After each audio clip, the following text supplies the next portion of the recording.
Hello and welcome to Kikao, your weekly guide on the big issues affecting Africa's agriculture.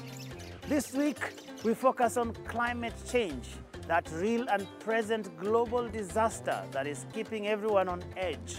We'll be asking, what are the impacts of climate change in Africa, and what can the continent do to cope with those impacts? We'll also be looking at Africa's position at the COP27, that global summit on the environment and climate change that this year will be hosted by Africa. We'll be talking about that in a moment with our usual panel. But first, there should be a focused research for the continent. We know what we have. We know what we lack. We should streamline our research activity towards what we lack so that to get what we want. Let's now join Dr. Canisius Kanangire, the Executive Director of AATF, as he speaks to his panel for this week on the question of climate change in Africa.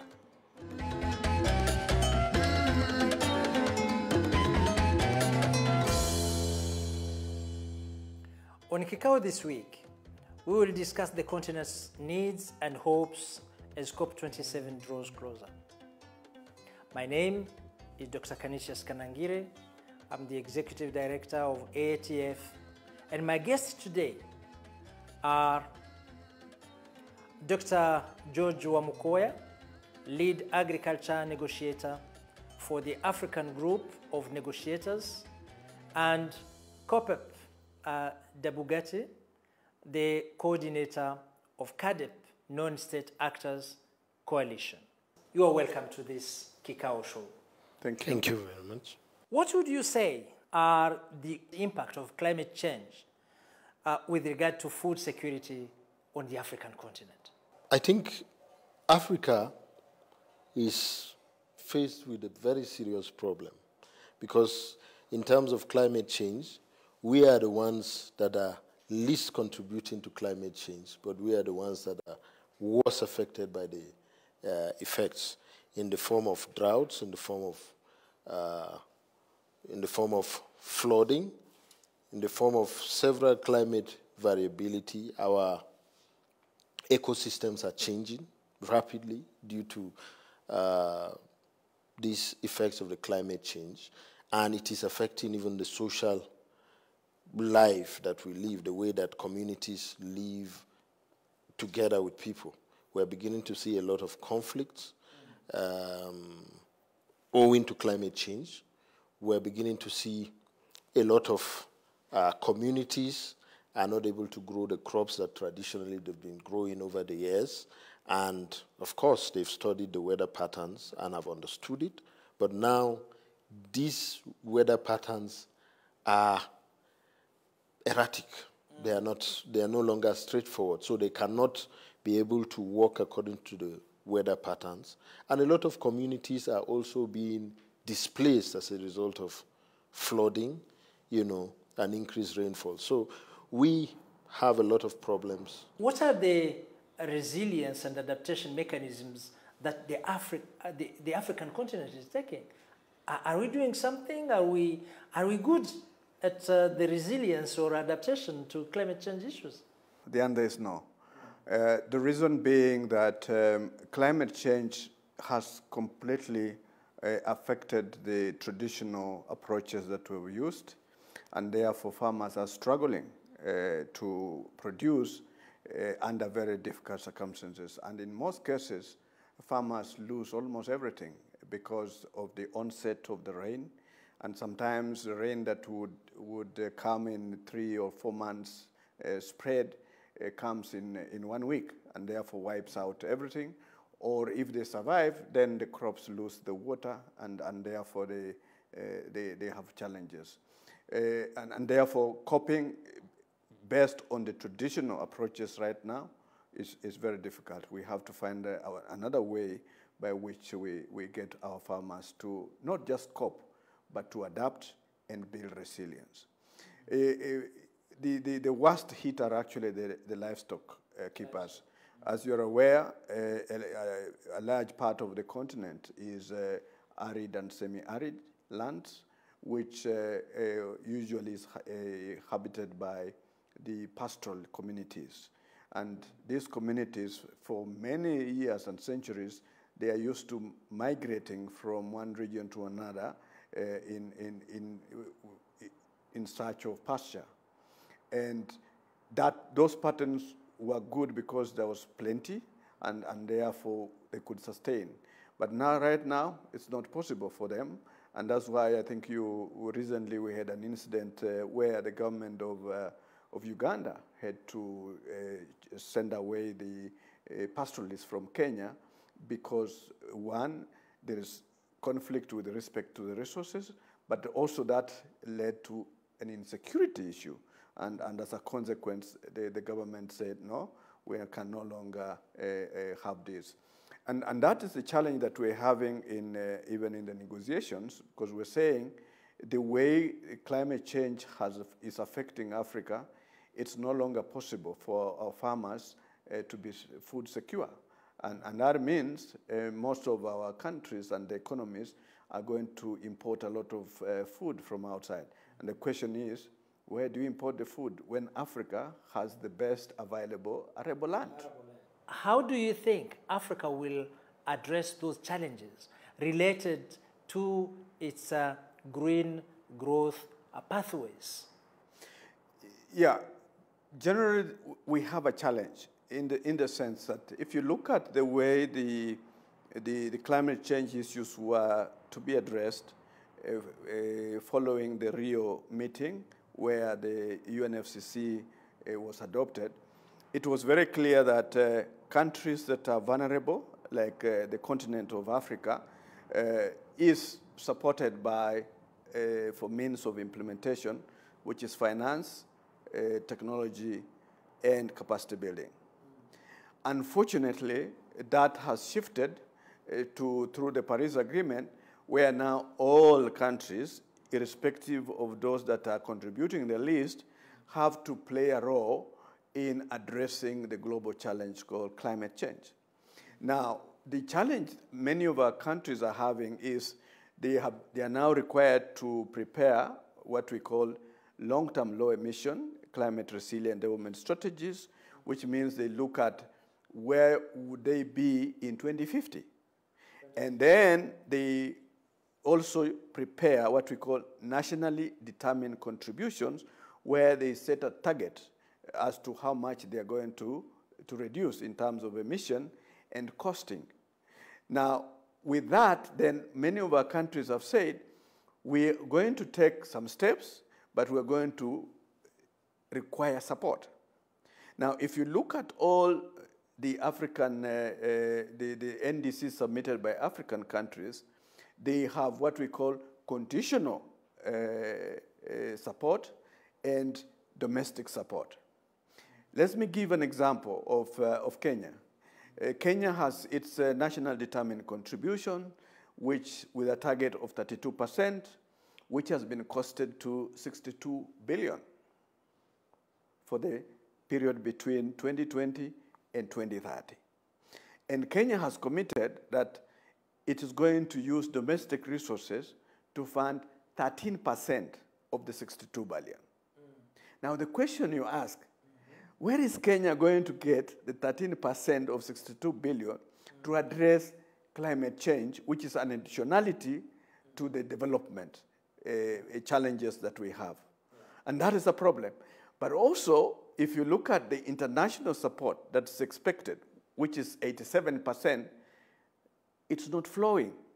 So in effect, the economy is going to be affected because Kenya cannot put resources where it requires most because it has to demonstrate how it's contributing to reducing emissions.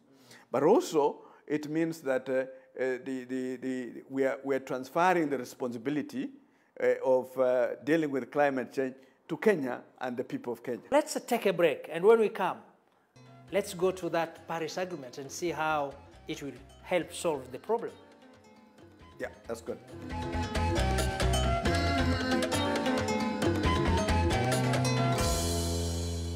George, can you shed more light first on how Africa is implementing the Paris Agreement? How far are we? How effective are we? what are the performance of the continent? And then also give us some ideas on this financing, which has been stated in the Paris Agreement. Yeah, thanks. One is that when we were negotiating, initially it was designed that there will be an international instrument to bring together all parties in 2009 in Copenhagen. And it's during that time that, in fact, that's the first time Africa negotiated as a bloc with Prime Minister Meles, the late Prime Minister Meles of Ethiopia, being the chair of the Committee of Heads of State and Government on climate change. And it's Prime Minister Meles, through negotiations with President Obama then, the US president, and the Danish government, that came up with a figure of 100 billion. But unfortunately, we did not reach an agreement in Copenhagen, but that figure was already floated, and that figure now finally was accepted as part of the climate change discourse in 2010 in Cancun. And since then, it was that there will be 100 billion per year by 2020. Okay. The assumption for many was that every year there will be 100 billion. 100 billion. But now it has come to be realized that when we were in Glasgow, that no, it is 100 billion by 2020. Okay. Which is a very minimal cost. For example, if one country says it wants, it requires 62 billion, then how about the whole 134 developing countries that require that finance? And therefore, we have to find a way to have innovative financing being brought or coming into effect. And it's on that basis that, as my colleague has indicated, the mobilizing resources from the private sector appears to be the most logical now, because the public funding is shrinking. Now, many countries, and I think Nigeria was the first one, then with Kenya, and then I think South Africa, they are using green bonds. Is it promising? Yes, it's promising because, for example, the one for Kenya was actually oversubscribed. And I think what now needs to be done is how can we frame those kind of green bonds so that we can be able to raise more resources to invest in adaptation, because generally adaptation is unattractive to private sector. And therefore you need to incentivize so that the private sector feels that you are recognizing they are doing some service. And if we did that, much of what we see as CSR actually may end up coming into climate space. How Africa is prepared on this COP27 in the area of agriculture? I think I will draw our attention to the UN Food Systems Summit that was just concluded last year. There were a lot of things that were that Africa put forward as the African common position on agriculture in the UN Food Systems Summit process. And there has been a lot of mention about the need to increase the financing for climate change, the need to increase our abilities for resilience and adaptation to climate change. Now, we are talking about money, but again, there is a lot of needs, there is a lot of loss and damages that we need to take care of in this climate process, which brings us back again to the issue of innovative financing. I mean, there is an age-old African saying that if you want to do something well, you do it yourself. Africans need to begin to stand up and fund their own development processes. And I think also in the Africa Agenda 2063, that is one of the main points that the entire process hinges upon: Africa funding its development.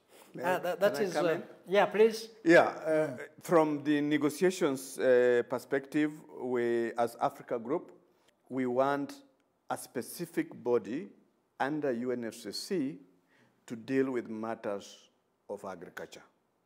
And the reason is, if you look at the convention in Article 2 of the UNFCCC convention, it talks about actions that you take in stabilizing the climate system should not threaten food production. Now, up to today, we have not framed something that protects agriculture. And yet it is very important. And yet it's very important. Yeah. Then secondly, under Paris Agreement, in Article 2, again, it is very clear that if you look at Article 2, paragraph 1b, it talks about increasing the ability to adapt to adverse impacts of climate change, foster climate resilient and low emission climate development without threatening food production. I think it becomes very important. We will take a break, and when we come, we look at agriculture. What's the role of scientists in this? I think we will talk of it when we come back.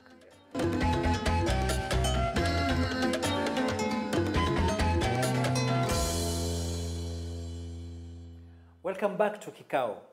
Thank you. We were talking of the challenges of addressing climate change issues and the resilience-related issues for the African continent. And we talked about a number of factors, including capacity, including finance, etc. What would be the role of science, technology, and innovation in addressing some of those challenges and bringing about resilience on climate change to the continent of Africa? Now, from the Paris and Convention, science informs the international policy. That's why the IPCC reports that are released, they inform the next negotiations. So one of the concern as negotiators that we put forward to our scientists is that if we hope to influence the science that comes out to inform the policy which affects our national policy, then it's important that, one, we publish the good work that we're doing, don't keep it on the shelves, and number two, we should volunteer to be lead authors and reviewers. The second part, which is important, is that we need scientists in the negotiations. Yes. Because what has happened is, I'm not an agriculture expert myself. I'm a lawyer. Mm-hmm. But I'm lead negotiator for agriculture. So I'll be very good in the processes and making sure that what is being drafted is in the right, doesn't affect Africa. But I need evidence. You need a team, yes, behind me. Bringing you data, evidences. Yes. And it's on that basis that since 2009, we put together, when I was serving in COMESA, we put together a team of African group of negotiators, expert support, that brings together the negotiators plus scientists, experts. In various areas. In various areas, so that we discuss, this is what is coming, and how do we frame it, and they help us to frame. And that costs money, and that means that some of the scientists must attend those meetings and be following those aspects. 1 minute to each. What is it that you expect COP27, which will be held in Africa, to deliver for our continent? I expect that Africans will take charge of their own situation. And as Prof said earlier, we need to get scientists on the negotiation table because they can be able to speak the language, you know, of what is real about this climate change issue. George. Ours is very clear. We want a decision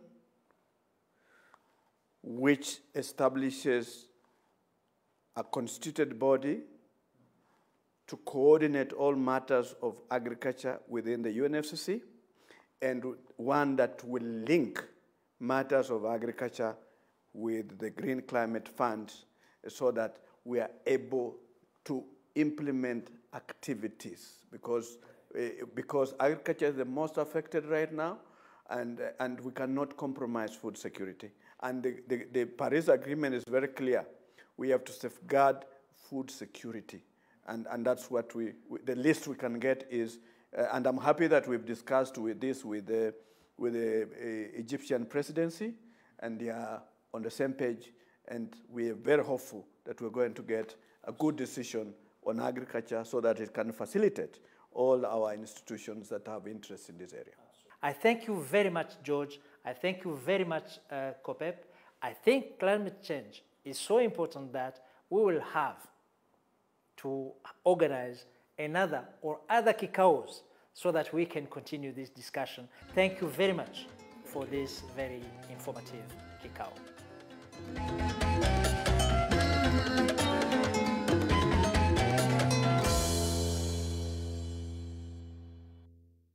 And now to our science terminology for the week on Science Speak. Now, our word for this week is greenhouse gases. Usually, this is very common in conversations about climate change. Now, greenhouse gases are those gases in the Earth's atmosphere that trap heat. They let the sunlight pass through the Earth but prevents that heat from leaving the atmosphere, thus causing a general rise in temperatures on Earth. Ever heard of global warming? Yes, and so there is no doubt that climate change is happening, and Africa is on the sharp end of that crisis. But then there are ways to cope with it, and the experts say the continent must step up and do what it needs to do. Until next time, this has been your weekly show, Kikao. Thanks for watching. My name is Joe Agayo.